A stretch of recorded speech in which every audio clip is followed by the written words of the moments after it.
नमस्कार, AB star news देख रहे हैं आप और मैं हूं आपके साथ सोहन सिंह। वक्त तो चला है देश लाइव का, जिसमें बात करेंगे तमाम अहम खबरों की। आज पूर्व प्रधानमंत्री और भारत रत्न अटल बिहारी वाजपेयी जी का पुण्यतिथि है।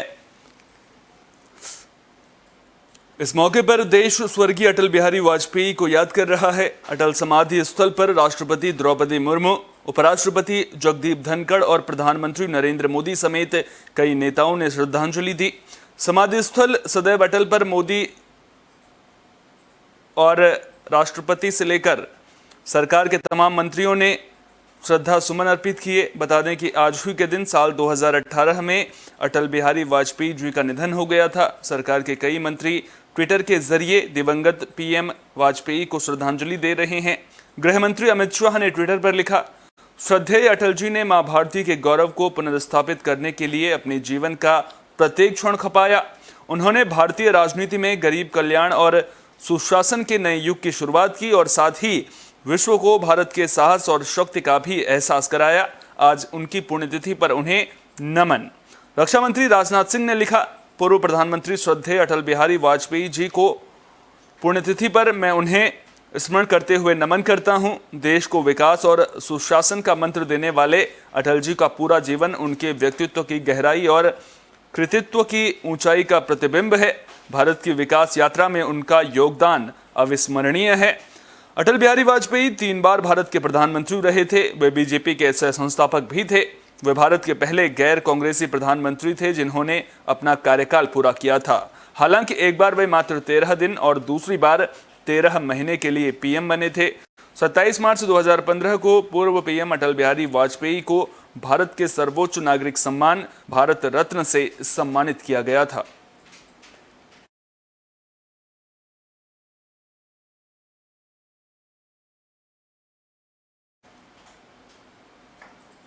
आज दिल्ली के मुख्यमंत्री अरविंद केजरीवाल का जन्मदिन है। इस मौके पर प्रधानमंत्री नरेंद्र मोदी ने अरविंद केजरीवाल को बधाई दी है और उनके उत्तम स्वास्थ्य और दीर्घायु होने की कामना की है। बता दें कि केजरीवाल 54 साल के हो गए हैं। अरविंद केजरीवाल ने शुभकामनाओं के लिए प्रधानमंत्री नरेंद्र मोदी का धन्यवाद अदा किया। दरअसल पीएम मोदी ने एक ट्वीट में लिखा, दिल्ली के मुख्यमंत्री अरविंद केजरीवाल को जन्मदिन की बधाई। मैं उनके लंबे जीवन और उत्तम स्वास्थ्य की कामना करता हूं। प्रधानमंत्री की शुभकामनाओं पर प्रतिक्रिया व्यक्त करते हुए केजरीवाल ने ट्विटर पर लिखा, thank you sir. Arvind Kejriwal का जन्म हरियाणा के भिवानी में 16 अगस्त 1968 को हुआ था। वे दिल्ली के 7वें मुख्यमंत्री हैं और वे दिल्ली और पंजाब की सत्ताधारी आम आदमी पार्टी के राष्ट्रीय संयोजक भी हैं। फिलहाल अरविंद केजरीवाल का पूरा ध्यान गुजरात चुनाव पर नजर आ रहा है। 3 दौरे वो गुजरात के कर चुके हैं और लगातार गुजरात में कई बड़ी घोषणाएं करते हुए नजर आ रहे हैं।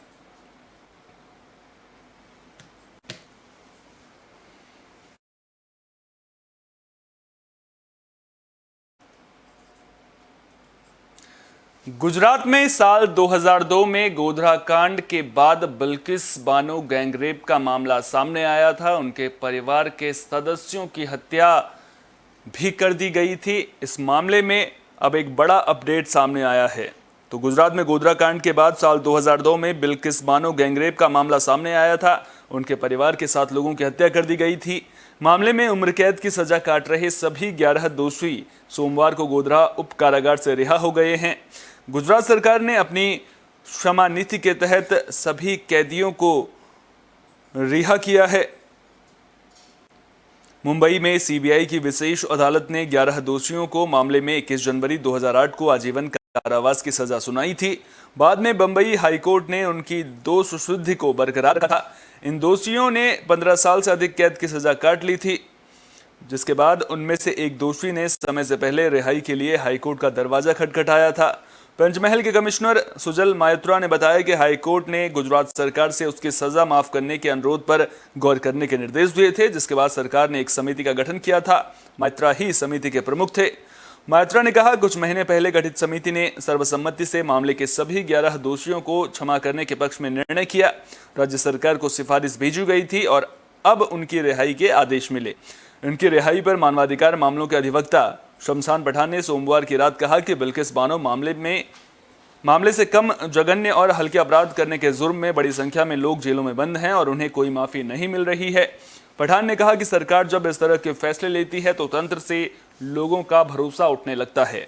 गौरतलब है कि 3 मार्च 2002 को गोधरा कांड के बाद हुए दंगों के दौरान दाहोद जिले में लिमखेड़ा तालुका के रंधिकपुर गांव में भीड़ ने बिल्किस बानो के परिवार पर हमला किया था। अभियोजन के मुताबिक बिल्किस उस वक्त 5 महीने की गर्भवती थी। उनके साथ सामूहिक बलात्कार किया गया था। इतना ही नहीं, उनके परिवार के 7 सदस्यों की हत्या कर दी गई थी। अदालत को बताया गया था कि 6 अन्य सदस्य मौके से फरार हो गए थे। इस मामले के आरोपियों को 2004 में गिरफ्तार किया गया था।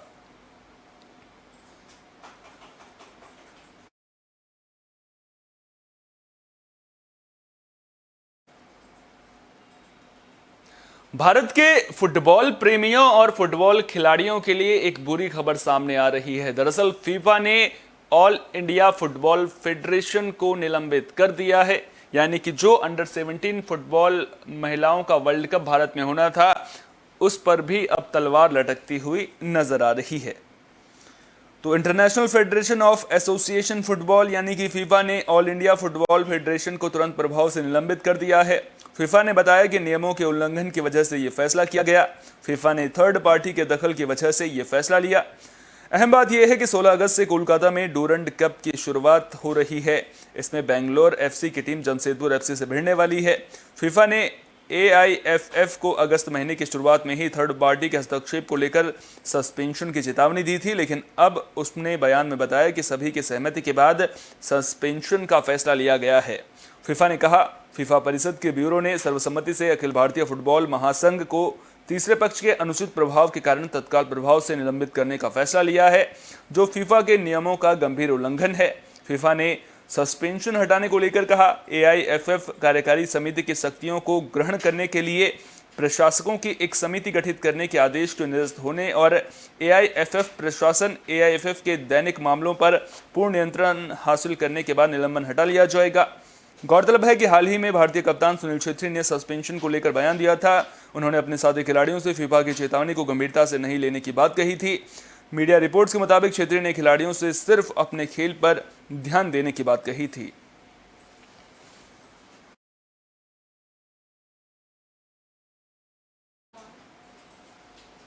आखिर में बात कोरोना की भी कर लेते हैं। दरअसल कोरोना के दैनिक मामलों में उतार चढ़ाव का सिलसिला लगातार जारी है। पिछले 24 घंटे की बात करें तो 8,813 नए मामले सामने आए हैं। तो देश में कोरोना संक्रमितों की संख्या में बड़ी गिरावट आई है।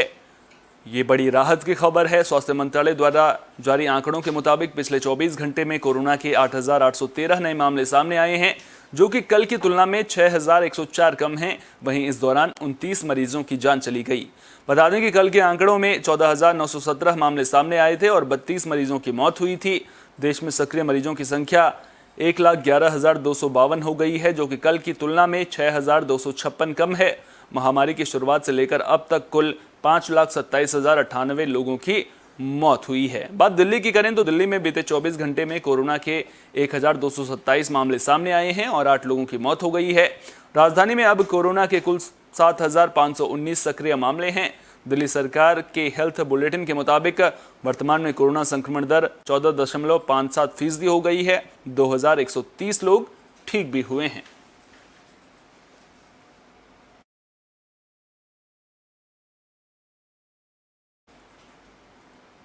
देश लाइव में फिलहाल के लिए इतना ही। देश दुनिया की तमाम अहम खबरों के लिए बने रहिए AB स्टार न्यूज के साथ, क्योंकि यहां पर खबरों का सिलसिला कभी नहीं थमता।